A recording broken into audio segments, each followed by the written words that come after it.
zaman 20 tahun dahulu, 30 tahun dahulu sangat berbeza dengan zaman yang ada sekarang ini dan zaman ke depan. 20-30 tahun dahulu, sebarang masalah kita dengan masyarakat atau rakyat, mereka akan tulis surat dari pembaca. Mungkin masih ingat lagi surat pembaca masuk dalam surat khabar. Ataupun masuk dalam apa-apa bahan penerbitan surat pembaca. Orang baca, bacalah. Tak ada baca, tak baca. Sekarang ini tak ada dah surat pembaca ni. Kalau ada pun tak ada orang baca. Yang ada ialah hari-hari setiap masa 24 jam dalam medsos atau media sosial. Sebab itulah kita perlu responsif.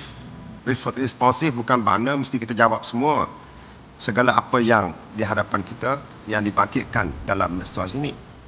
Tapi kita kena tangani.